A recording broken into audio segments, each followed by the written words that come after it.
Landine du Crevon et son officier. Deuxième partie, Friedrich. L'enfer russe. Octobre 1940, juin 1941. Pendant un mois, je reste en Allemagne. Mais dès novembre, notre division devient la 18e division d'infanterie motorisée et nous rejoignons la zone d'entraînement militaire de Neuhammer. Mi-février 1941, Werner est lui aussi en Allemagne, dans le Bonbad Godesberg. Nous avons enfin eu l'occasion de nous voir lors d'une permission. Le 24 mars, notre commandant, le général-lieutenant Kranz, est tué accidentellement lors d'un entraînement de tir d'artillerie. Il commandait notre division depuis la campagne de Pologne. Il est remplacé par le général Herrlein, qui depuis le début a commandé des troupes à l'ouest.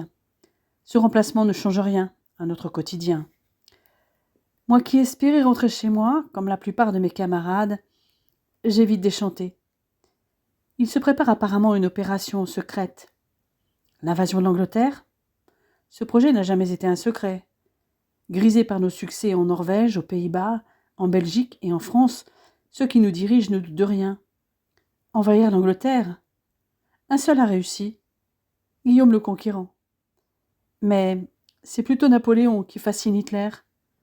Ne s'est-il pas rendu sur son tombeau lorsqu'il est venu à Paris fin juin 1940 ? N'a-t-il pas ordonné que les trophées de la Grande Armée, conservés aux Invalides, ayant un lien avec la Prusse ou l'Autriche, soient raflés et ramenés en Allemagne ? Pour faire bonne mesure, le Führer a décrété le rapatriement des restes de l'Aiglon à Paris à la mi-décembre. Il paraît que dans les rues de Paris, une rumeur avait circulé à ce propos. Les Allemands nous prennent le charbon et nous rendent des cendres. Néanmoins, si l'empereur des Français est le modèle d'Hitler, il devrait y réfléchir à deux fois et analyser les erreurs commises par Napoléon avant de nous envoyer conquérir l'Angleterre. Nous devions repartir combattre, mais les événements dans les Balkans ont retardé notre départ. J'ai pensé un moment que c'était là-bas qu'on nous enverrait, puisque les Italiens font face à une résistance des Grecs qui les met en échec. Mais nous n'avons pas fait partie des troupes envoyées là-bas en avril. En attendant, c'est entraînement intensif. Comme moi et mes hommes l'avons déjà vécu avant nos 3 campagnes, les nouveaux vont avoir droit à 16 semaines de formation. Une formation plus longue et approfondie par rapport à n'importe quelle autre force armée dans le monde, paraît-il. L'objectif ? Acquérir les compétences militaires les plus rudimentaires. Entretien des armes, discipline et étiquette, literie, familiarisation avec l'équipement, navigation via carte et via les étoiles, ainsi que les actions et les responsabilités de leurs supérieurs directs. Ces civils, qu'ils soient préparés ou non par la propagande, doivent être transformés en soldats, acclimatés à vivre et à combattre efficacement au sein d'une petite unité comme une escouade ou un peloton. L'entraînement et la discipline sont durs et exigeants. J'ai la charge de 8 hommes pour former une Korporalschaft. Avec ces nouvelles recrues, des exercices de combat sur le terrain comme la réaction au contact, des plans d'attaque au niveau de l'escouade, la discipline du camouflage, la construction rapide d'ouvrages de base sur le terrain sont menés de manière répétée. Ils apprennent la vie avec une section et l'entretien avancé des armes dans des conditions de guerre. Cette formation que j'ai vécue avant eux ne m'a pas laissé que des souvenirs réjouissants, car les châtiments corporels et le bizutage officieux en cas d'échec sont typiques et même encouragés. Mais je ne suis pas enclin à reproduire ce schéma. Rabaisser un pauvre type et lui faire éprouver de la honte devant ses camarades, trop peu pour moi. La nourriture limitée est un autre aspect de notre régime de formation. La journée commence à 5 heures du matin et dure jusque tard dans la nuit. Le petit déjeuner n'arrive qu'à 7 heures du matin et est plutôt maigre. La raison invoquée est qu'aucun travail acharné n'ayant encore été accompli, aucun repas copieux n'est encore mérité. Dans la Wehrmacht, c'est l'action d'abord. Lors des exercices, nous mettons l'accent sur la familiarisation avec les armes automatiques, avec une formation à leur maniement et un temps de tir suffisant. Et ceux qui font preuve de grandes compétences ou de grandes promesses avec l'arme bénéficient d'une formation supplémentaire de 68 heures, dont 6 heures sur le champ de tir avec l'arme. Presque chaque jour, il y a une forme d'endoctrinement politique. Des conférences sur l'histoire vues par les nazis, des discussions sur l'actualité, des conférences données par des responsables locaux du parti, des films et autres. J'écoute et je regarde tout cela avec mon habituel esprit critique. Fin mai, nous avons enfin quelques informations. Nous allons nous diriger vers l'Est pour une opération secrète. Nos supérieurs ont l'air sereins. Avant Noël, nous serons de retour à la maison, disent-ils. Hitler a clairement désigné les communistes comme l'ennemi. Il a même parlé d'un combat d'extermination, car il est inconcevable qu'un peuple supérieur soit condamné à vivre sur un sol trop étroit pour lui, quand des masses amorphes, qui n'apportent rien à la civilisation, occupent de vastes étendues des terres les plus fertiles du monde. Son discours m'a fait froid dans le dos. Juin à septembre 1941. Le 22 juin, les dés sont jetés. Nous allons envahir l'Union soviétique. Exit le pacte germano-soviétique. Pour Werner, c'est la même punition. Depuis le début juin, il est déjà en Prusse orientale, à Lützen. Dans les premières heures de l'attaque, la Luftwaffe fait pleuvoir un déluge de bombes sur les aérodromes russes aux frontières, ouvrant la voie pour nos panzers. Il suffit d'attaquer, en avant, toujours en avant, pendant que notre artillerie balance sur la tête des Russes le feu, la poudre, l'acier, les bombes et les obus. Tous disent que dans quelques semaines, le drapeau à croix gammée flottera sur Moscou. Je ne sais pas pourquoi, j'ai un doute. Tout paraît trop facile. Notre attaque a peut-être surpris les Russes, mais ils vont certainement réagir. Et ce pays est immense, avec une population de 170 millions d'habitants, bien plus nombreuse que la nôtre. Donc, beaucoup de combattants potentiels. Hitler songe-t-il à exterminer tout ce monde ? Je n'ai plus aucun doute, cet homme est cinglé. Mais je ne peux exprimer ma pensée à haute voix. Notre armée est répartie selon 3 axes. Au sud vers Kiev, au centre vers Moscou et au nord vers Leningrad. C'est vers cette dernière que nous nous dirigeons. Le 24, nous sommes déjà à Vilnius, capitale de la Lituanie. Les Lituaniens sont massés au bord des routes, certains villageois nous lançant des cigarettes ou nous tendant des chopes d'eau et des miches de pain. Des drapeaux jaunes, verts et rouges ont réapparu par endroits. Les Lituaniens croient en notre victoire et ont ressorti leur drapeau national. Dans l'ouest, en Ukraine aussi, d'après les nouvelles, nos troupes entrent dans des villes en liesse, les populations persécutées par le stalinisme entrevoyant la fin de leur calvaire. À Jonava, c'est la désolation. Ce qui n'a pas été détruit par les combats a été dévasté par les hordes soviétiques. Seule la synagogue est encore intacte, sur les ordres des commissaires juifs de la GPU. Le quartier juif, également épargné, est maintenant nettoyé. Kaunas, Bialystok, Lida, Lvov, à l'arrière du front, dans les territoires que nous occupons, le même scénario macabre se répète. Les commandos spéciaux des Einsatzgruppen, aidés par la Wehrmacht, massacrent les Juifs, uniquement les hommes dans un premier temps, ou encouragent les milices locales à de violents pogroms. 30 000 Juifs sont exécutés dès la première semaine de l'invasion. Je cerne mieux maintenant les intentions d'Hitler quand il parlait de guerre d'extermination. Je suis écœuré. Je ne comprends pas l'attitude passive des Juifs. Comment n'ont-ils pas constaté que partout où nous passons, ils disparaissent ? On leur dit qu'ils vont être envoyés en Palestine, et ils le croient, viennent d'eux-mêmes au point de rassemblement. Rares sont ceux qui s'enfuient, car ils voient en nous, les Allemands, des hommes d'une grande culture, qui ne peuvent leur mentir. Ce sont les bolcheviks qui mentent tout le temps. Comment peuvent-ils croire aussi naïvement la propagande nazie, imaginer l'inimaginable ? Moi-même j'y ai cru pendant un certain temps, jusqu'à ce que je voie de mes yeux la cruelle réalité. Ils montent et s'entassent disciplinés dans les camions qui les emmènent. Les Russes envoient leur infanterie à l'assaut vague après vague contre nos armes automatiques et les canons de nos panzers.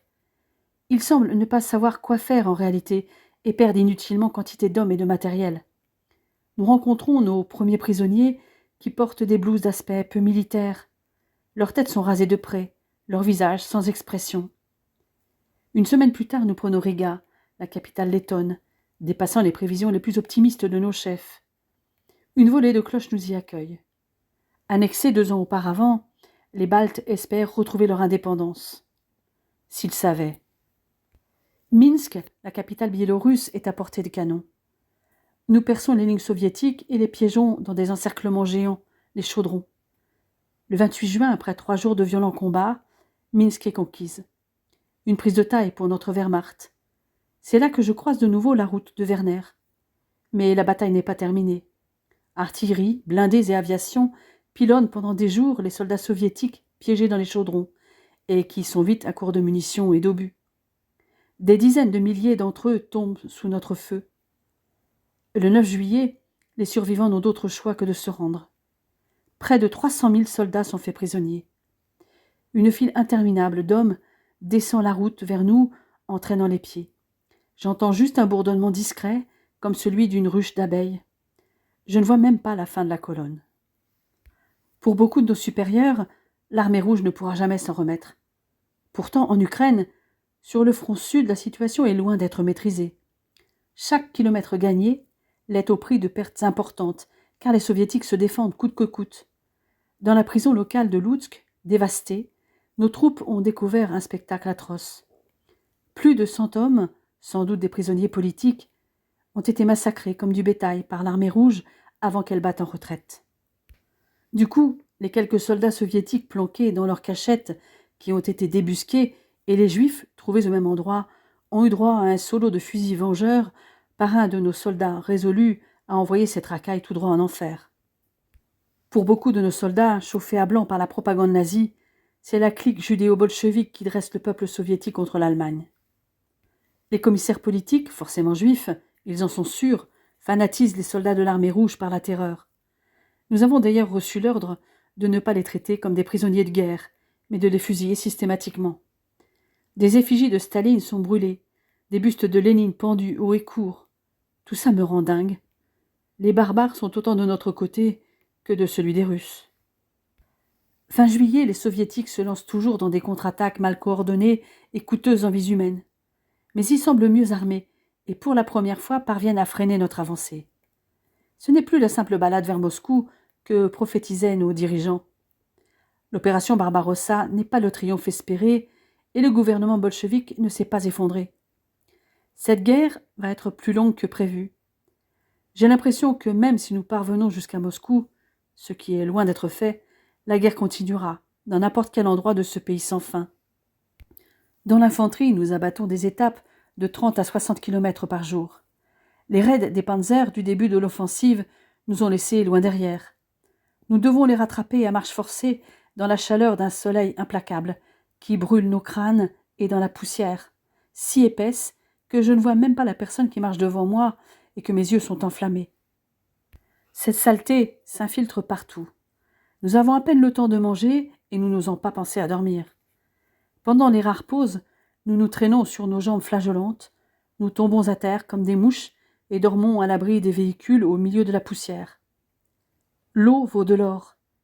Hier, j'ai vu un conducteur d'attelage dormir debout contre son cheval. La tension est extrême, car la situation change sans cesse et nous risquons à tout moment d'être attaqués. En effet, coupés de nos blindés qui sont loin devant, en petites unités dispersées dans l'immensité russe, nous sommes plus vulnérables et les embuscades sont fréquentes. Nos assaillants sont des soldats de l'armée rouge, rescapés des grands encerclements et qui se sont réfugiés dans les forêts et les marais. La plupart cherchent simplement de la nourriture en attaquant des convois isolés, mais quelques-uns continuent à combattre. 8 de nos soldats, dormant dans une maison isolée à la lisière d'un village, ont été ainsi encerclés par des Russes. 2 ont sauté par la fenêtre et ont été abattus sur le champ. 2 autres se sont levés à demi ensommeillés et ont été tués lorsque les ennemis sont entrés dans la maison. 2 autres ont été capturés. Un autre dormait dans le grenier à foin et a fait une attaque de panique. Le dernier s'est caché derrière un buffet. Les Russes, bien qu'ayant brûlé des allumettes, n'ont pas réussi à le trouver dans le noir. Lui aussi a sombré dans la folie. Le lendemain matin, en réaction, un de nos soldats a balancé une caisse de grenades sur une centaine de prisonniers russes et il a abattu les survivants au pistolet mitrailleur. Dans cette insécurité permanente, beaucoup perdent leurs repères. Le dégoût, la haine, le ressentiment, le besoin de vengeance fait exploser même les préceptes de la Wehrmacht, guidant les comportements envers les civils. Les représailles collectives sont autorisées. Une amnistie est accordée aux soldats qui commettraient des crimes de guerre. Des ordres sont donnés de collaborer étroitement avec les Einsatzgruppen, ces unités à l'arrière qui assassinent méthodiquement tous les ennemis du Reich. Opposants politiques, résistants et juifs émettent le feu à des villages entiers. Le prix à payer de la guerre d'Hitler pour conquérir son espace vital est bien trop lourd. Corps mutilés, ruines, véhicules déchiquetés, tout ce qui nous entoure est petit à petit détruit. C'est fou, je suis sous le feu et je contemple les jeux de la lumière du soleil dans les branches d'un arbre. J'ai la nostalgie de ma forêt noire. Quelques gros obus tombent à ce moment-là. Merde, où est mon arbre? Un nuage de fumée noire et angoissante l'a englouti. Au fur et à mesure que la fumée s'élève, l'arbre réapparaît. Mais il commence à s'incliner lentement, puis de plus en plus vite, jusqu'à s'écraser au sol. Mes rêves de randonnée en forêt n'ont aucune place dans ce cauchemar. Cependant, avec la prise de Kiev par les armées du centre et du sud qui ont fait leur jonction à la mi-septembre, la Wehrmacht avance de nouveau sur tous les fronts. Leningrad est assiégée et Smolensk, un verrou sur la route de Moscou, a cédé. J'ai appris que la division de Werner y avait été de la partie. Nous devons maintenant nous préparer à l'attaque qui doit nous amener à Moscou avant l'hiver. Moi, ce qui m'importe, c'est de sauver le maximum de mes hommes. Je veille notamment à ce que ceux de ma section respectent les consignes de notre médecin et ne mangent rien dans les 6 heures précédant les attaques. Ainsi, en cas de blessure au niveau des organes digestifs, les soldats auront de meilleures chances de survie. Un simple morceau de pain engendre un afflux de sang au niveau intestinal et en cas de blessure peut causer une hémorragie interne plus importante. Nous sommes déjà assez affaiblis par les combats de l'été. Je préfère mettre toutes les chances de notre côté. La perspective d'en finir n'en galvanise pas moins les hommes et ils sont prêts à jeter leur dernière force dans la bataille. Octobre-décembre 1941. Début octobre, c'est un déluge de feu qui s'abat sur les forces soviétiques. Les panzers percent très rapidement les défenses de l'armée rouge, toujours aussi peu coordonnées. Et le 3 octobre, une division entre dans Orel, sur la route de Moscou, après une avancée éclair de 200 km. Les tankistes y croisent même des travailleurs qui les saluent de la main, pensant vraisemblablement avoir affaire à des compatriotes. Encore une fois, nos divisions d'infanterie et l'artillerie, avec l'aide des panzers, réussissent à encercler les Russes, non sans de lourdes pertes chez l'ennemi et conséquentes en hommes et en matériel chez nous. Il y a partout des cadavres de Russes qui s'amoncellent, des positions d'artillerie pulvérisées, avec leurs canons et leurs artilleurs, par nos panzers, des attelages abattus, des chevaux qui divaguent la selle sous le ventre, des véhicules en flammes, des villages incendiés, comme un kaléidoscope d'images horribles que je ne pourrais pas oublier. À Moscou, la défense antiaérienne des Russes n'arrive plus à arrêter nos avions qui, chaque soir, larguent par centaines des bombes explosives et des bombes incendiaires. Tout espoir de la fin de la guerre est illusoire, tant qu'une partie du monde reste livrée à l'ambition criminelle et maladive d'un dingue. Les captures de soldats soviétiques sont énormes. 650 000 prisonniers en tout, dont 25 000 officiers, parmi lesquels une dizaine de généraux. Il y a aussi des infirmières, des paysans et des paysannes pris au piège dans les chaudrons. On entend à la radio que la fin de la guerre à l'Est est proche. C'est à se prendre la tête dans les mains. Nos dirigeants sont fous. Pour l'amour du ciel, la réalité est totalement différente. Si les gens savaient ce qui se passe réellement ici, les mères, les épouses en Allemagne ne veulent certainement qu'une chose, que ces effusions de sang cessent enfin et que leurs hommes rentrent pour Noël. Au pays, le réveil sera terrible. Les rubriques nécrologiques des journaux occuperont des pages et des pages. Notre division, avec d'autres transférées depuis la France, a reçu l'ordre de prendre Tikhvin en tournant vers le nord-ouest, et après la prise de cette ville, de prendre la direction de Volkhov jusqu'à atteindre le lac Ladoga. Ensuite, si les circonstances le permettent, nous devrons avancer jusqu'à la frontière finlandaise en Carélie. C'est le plan imposé par le Führer, qui n'a cure de l'avis de ses généraux, pourtant plus experts que lui en tactique militaire. Nous ne sommes que des pions. Une partie de notre division d'infanterie motorisée, avec les 126e et 250e divisions d'infanterie, doit avancer à l'aide de l'Ilmen pour couvrir le flanc nord de l'axe en direction de Moscou sous les ordres du général Franz von Rock, responsable de la zone arrière du groupe d'armées nord. Nous sommes censés avancer sur 2 axes, Malaya-Vichera au nord et plus au sud, la route qui traverse la rivière Msta à l'est de Novgorod avant de nous unir à l'est avec le but final d'obtenir la ville de Borovitchi. À la mi-octobre et lancer l'assaut principal sur la Volkhov, dans la région de Gruzino, afin d'ouvrir la route vers Tikhvin et vers Malaya Vichera. Les troupes de la 250e, la division bleue, rapatriée d'Espagne, en lancent un second plus au sud, à Oudarnik, pour attirer le maximum de forces soviétiques et nous ouvrir la voie à la traversée du Volkhov depuis la ville de Novgorod. Initialement rapides au niveau des têtes de pont, nos avancées provoquent inévitablement des contre-attaques soviétiques qui bloquent notre progression fin octobre, à l'est de Malaya Vichera. L'avancée de diversion de la division bleue, dépourvue d'un soutien important dans ses assauts, est également stoppée face à une résistance soviétique de plus en plus acharnée. Les Russes ne sont pas les seuls à paralyser nos troupes. La météo vient aussi nous mettre des bâtons dans les roues, rendant l'approvisionnement en vivres et en matériel chaotique. Les projets grandioses de notre commandement finissent par tomber dans la boue de la Rasputitsa, qui à l'automne transforme les routes en marécages. Nous nous retrouvons souvent embourbés en rase campagne. Dans le meilleur des cas, un camion met une bonne heure pour parcourir 1 kilomètre.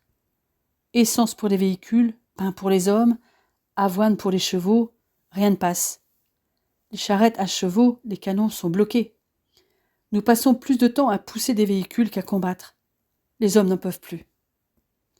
Des ruisseaux boueux coulent sur les routes. La terre est imbibée, et à chaque pas, nos bottes s'enfoncent complètement. Nous sommes couverts de glaise, les visages balafrés de croûtes de boue. Nous avançons dans cette gadoue dans nos capotes et nos bottes trempées. Tout est mouillé, le pain, les vêtements, et il n'y a aucun refuge. Comme elle l'a été lors de la campagne de Russie de Napoléon, cette Rasputitsa est une chance pour les Russes. Sauf pour ceux que nous avons fait prisonniers. Il paraît qu'ils sont plus de 3 millions. Qu'allons-nous en faire ? La logistique déraille déjà pour nous, donc j'imagine que leur approvisionnement en nourriture ne doit pas être meilleur que le nôtre. Il est sans nul doute pire, voire nul. Leur sort ne doit pas préoccuper ceux qui nous commandent. Pourquoi s'en préoccuper ? Ce sont des sous-hommes. Parqués dans des camps de fortune à ciel ouvert, ils sont certainement complètement livrés à eux-mêmes, sous-alimentés, après d'interminables marches vers l'arrière du front. Des milliers vont mourir chaque jour. Notre situation n'est guère plus enviable. Bloqués par la boue, nous occupons les petites villes, les villages. Les baraquements dans lesquels nous sommes hébergés sont infestés de punaises, et beaucoup d'hommes tombent malades en raison du temps exécrable. Nos bottes sont usées jusqu'à la corde, et nos vêtements tombent en lambeaux. Quand tout cela va-t-il se terminer ? Début novembre, en raison de nos problèmes croissants, l'objectif est toutefois revu à la baisse. Il s'agit d'atteindre la rivière Msta. Illusoire. Quand le froid a commencé à figer la boue, les hautes sphères ont décrété que l'opération Barbarossa peut repartir. La majorité des chefs est contre la reprise de l'offensive. Conscients de l'épuisement des troupes et du matériel, du déraillement de la logistique, ils veulent laisser passer l'hiver. Mais bien évidemment, il n'est pas tenu compte de leur avis. La troupe doit donner tout ce qu'elle peut humainement donner. La volonté allemande triomphera. C'est certain, ils sont tous cinglés là-haut. Je suis consterné par la manière dont les officiers supérieurs mènent cette guerre. Leur géométrie sur carte est totalement déconnectée de la réalité du champ de bataille. Pourtant, aux dernières nouvelles, nos troupes seraient à 80 km de Moscou. Bien qu'il ait déjà commencé à neiger, mi-novembre, nous repartons donc à l'attaque, avançant encore de quelques kilomètres. Mais très vite, nous faisons face à un mur. Les soviétiques défendent avec acharnement leur position. Loin de ces percées imaginées par l'état-major, la majorité des troupes est de nouveau bloquée. Dans ce terrain hostile, avec peu de possibilités de s'abriter, le froid est un problème crucial. La plupart des soldats n'ont pas reçu d'uniforme d'hiver. Ils se carapassonnent de papier journal, fabriquent des surbottes en paille, entassent les couches de vêtements parfois pris sur les cadavres des ennemis. Nous consumons nos dernières forces. Les cas d'évanouissement dus à l'épuisement se multiplient. Les pertes en hommes et en officiers sont simplement trop élevées et il n'y a plus de munitions. Mais là-haut, ils ne semblent pas en prendre conscience. Les exigences sont toujours plus démesurées. Nous courons vers l'autodestruction. Les civils sont soumis à nos exigences. Avons-nous besoin de bottes ?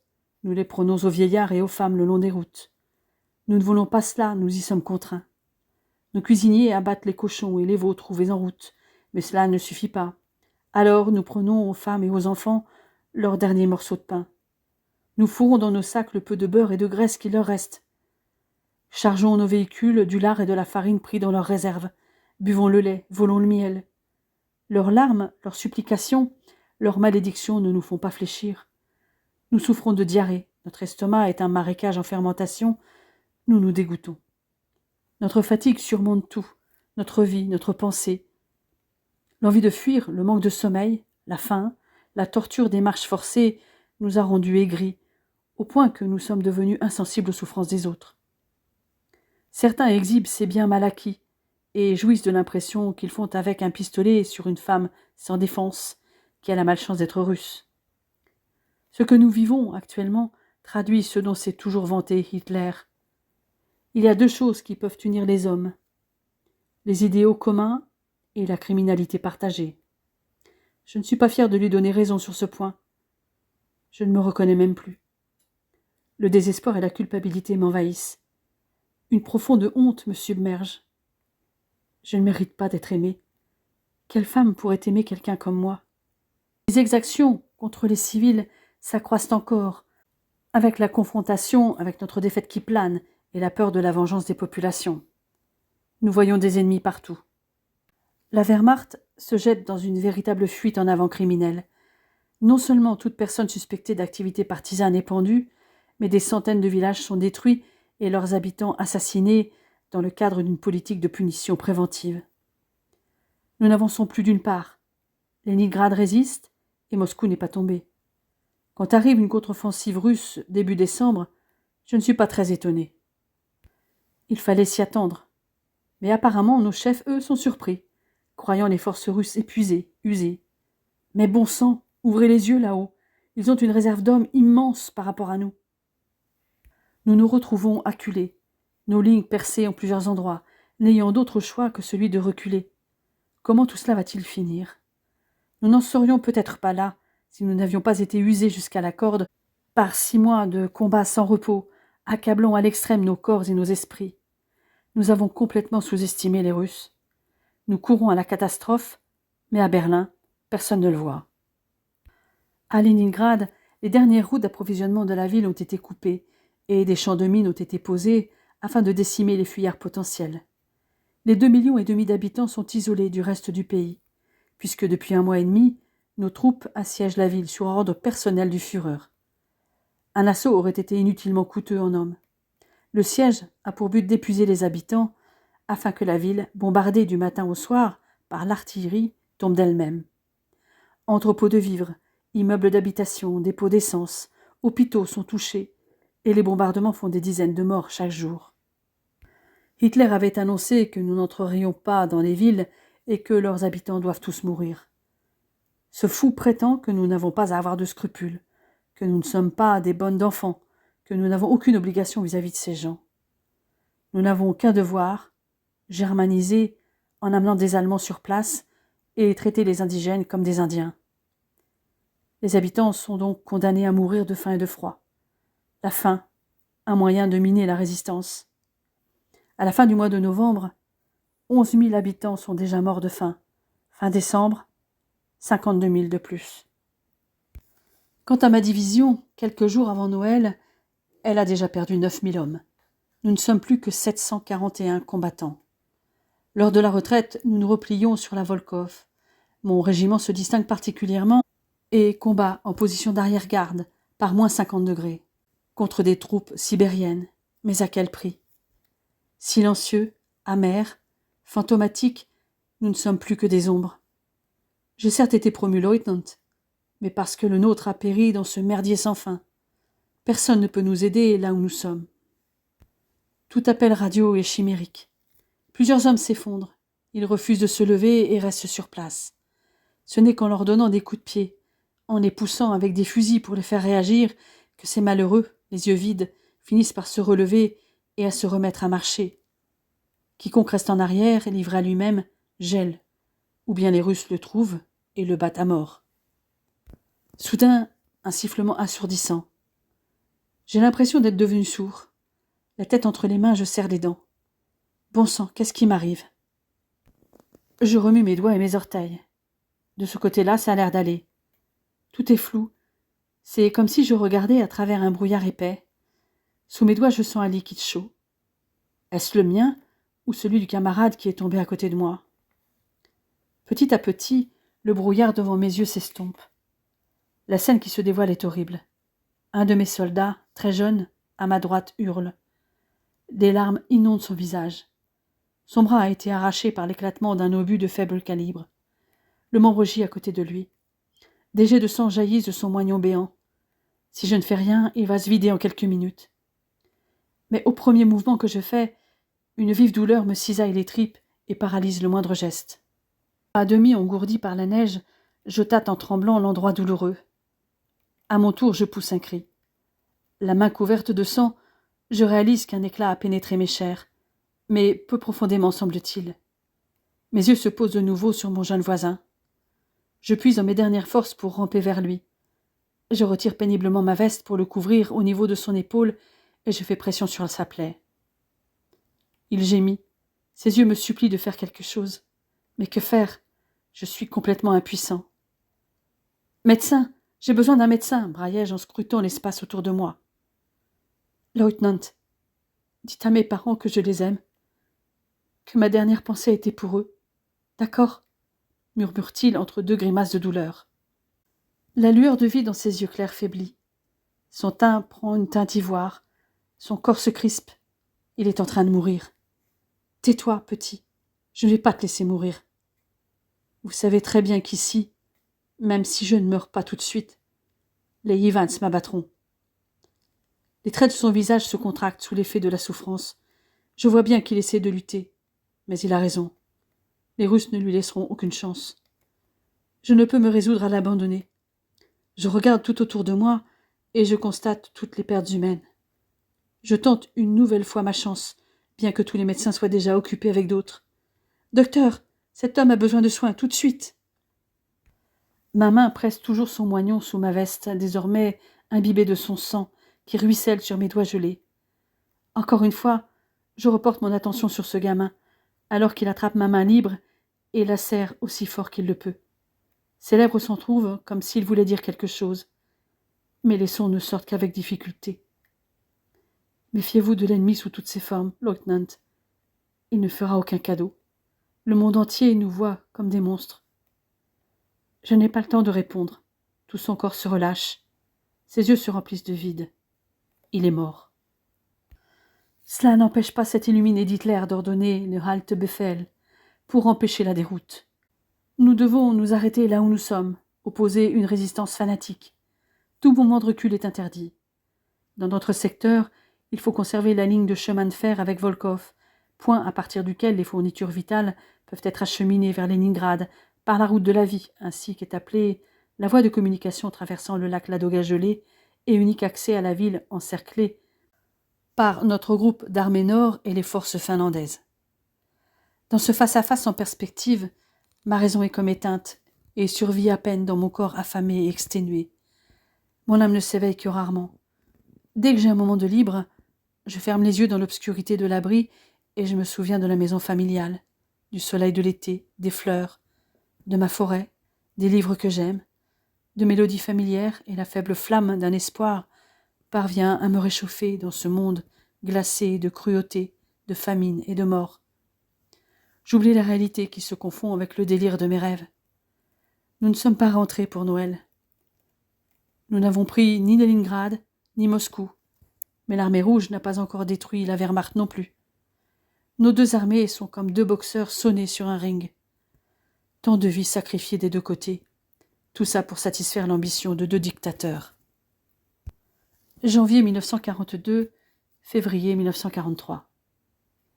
Il ne faut pas longtemps pour que les soviétiques reprennent les hostilités, et nous sommes censés tenir. Dès janvier, ils attaquent nos positions près de Lyuban, au sud-est de Leningrad. Mais malgré une défense opiniâtre, 6 divisions se retrouvent piégées par l'armée rouge dans une région boisée et marécageuse. Une poche de 60 km de diamètre, comprenant les villes de Kalitkina, Fedorovka, Vatolino et Demiansk. Pour la première fois, un corps d'armée d'environ 100 000 hommes ainsi que 20 000 chevaux sont ravitaillés par air. Ce pont aérien, mis en place par la Luftwaffe pour les ravitailler, a été rendue possible par la présence de 2 aérodromes assez importants, à Demiansk et à Pesky.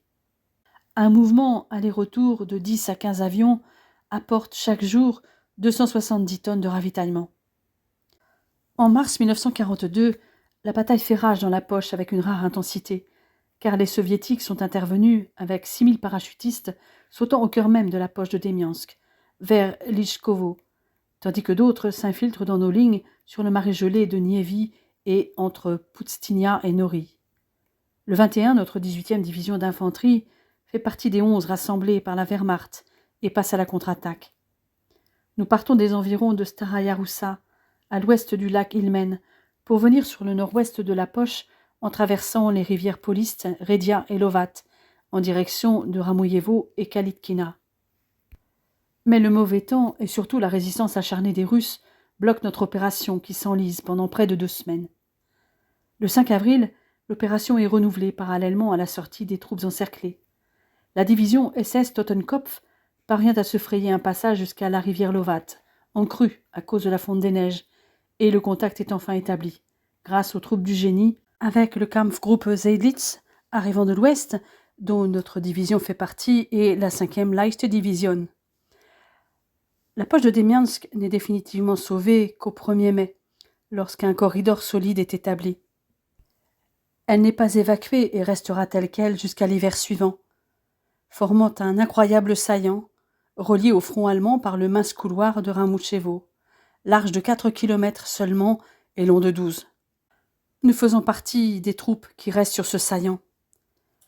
Ce n'est pas pour autant que Leningrad tombe et le siège se poursuit. La 2e armée de choc soviétique, commandée par le général Andrei Vlasov, reste encerclée et se voit réduite à la famine. C'est ainsi que le 12 juillet, Vlasov, qui s'était caché chez un paysan, est capturé. Furieux contre le régime de Staline qui a abandonné son armée à son sort, il se rallie à nous. Mi-août, les Russes reprennent l'offensive et attaquent dans la région du lac Ilmen, vraisemblablement pour capturer Staraya Russa et la station Dno, encore une opération pour briser le siège de Leningrad. Sur notre saillant de Demiansk, nous sommes la cible de multiples offensives russes depuis que nous le tenons. Jusque-là, la chance du soldat est avec moi, malgré l'air quasi constamment rempli de hurlements et de crissements des obus. L'impact des bombardements déchire les champs et les routes. En 1939, pendant la campagne de Pologne, j'étais trop inexpérimenté pour avoir peur. C'était plutôt une grande excitation, la même qui pouvait me gagner lorsqu'à la chasse je poursuivais un chevreuil dans les bois. Aujourd'hui, nous connaissons tous la peur. Elle nous tenaille depuis des mois. En ce début de février 1943, derrière nous, il y a nos camarades. Devant nous, quelque part, cachés dans les arbres, dans les maisons, dans les buissons, les Russes. Je traverse le champ de bataille ravagé sur ma moto, naviguant entre des débris des combats précédents. Mon cœur bat à tout rompre, sous l'effet de l'adrénaline qui pulse dans mes artères. Soudain, des tirs russes sifflent tout autour de moi, et j'accélère pour échapper à leurs projectiles, mes doigts crispés sur les poignets, pendant que mes yeux balayent autour de moi. Une explosion juste devant moi me fait perdre le contrôle de la moto qui s'envole dans les airs. Les bruits des combats deviennent plus sourds d'un seul coup. Un vide obscur m'engloutit. La chute me semble durer une éternité, jusqu'à ce que mon corps touche le sol au fond d'un ravin dans un craquement sinistre. Chaque respiration est insupportable. La douleur irradie dans tous mes membres. J'essaie de reprendre mon souffle, mais à chaque inspiration, c'est comme si mes poumons brûlaient. Pourtant, je ne dois pas rester allongé ici. Je suis trop exposé. Je refuse de céder à la douleur. De toutes mes forces, je m'accroche à la vie. Je parviens péniblement à me mettre à genoux, un bras soutenant mon propre poids, pendant que l'autre maintient mes côtes blessées. Les ombres des ennemis semblent proches. La mort rôde autour de moi. Je me sens prise au piège, sans aucune chance de m'en sortir. Je vais crever ici. Non, je ne vais pas plier devant ces forces qui veulent m'arrêter. Mais la douleur que je ressens dans tout mon corps est intenable. C'est à devenir fou. Ma respiration est difficile et je sens la sueur dégouliner sur mon visage. Je scrute les alentours à la recherche d'un improbable secours. Des bruits de pas s'approchent de moi. Je vois des ombres qui avancent. Je ne dois pas laisser ma blessure prendre le dessus. Je rassemble mes dernières forces pour me lever. De nouveau, mon regard parcourt l'environnement à la recherche d'une échappatoire. Peine perdue. Un obus explose non loin de moi, et des projectiles volent dans tous les sens. Des gerbes de terre et de poussière forment un nuage opaque. Je suis projeté en arrière, et une violente douleur me déchire la poitrine. Je laisse échapper un cri. Mais mon instinct de survie me pousse à me mettre à genoux. Un goût métallique m'emplit la bouche. Chaque respiration déclenche un incendie à l'intérieur de moi. Des larmes de rage me montent aux yeux. Les coups de feu se rapprochent encore. Une pluie d'obus s'abat non loin et le sol tremble. C'est le chaos tout autour de nous. La mort est toute proche. Malgré mon épuisement, mes jambes me portent jusqu'à un trou dans le sol où mon corps se tasse. Je tiens bon, observant l'espace autour, mon pistolet à la main. La sueur dégouline dans mon cou et dans mon dos. J'ai toujours une main sur mes côtes douloureuses, et lorsque je la retire, je n'en crois pas mes yeux. Elle est couverte de sang, de mon sang. Mon sang! Je baisse la tête, et ce que je vois me fait frémir d'horreur. Un éclat d'obus est planté dans ma poitrine, proche de mon cœur. Comment puis-je encore être en vie?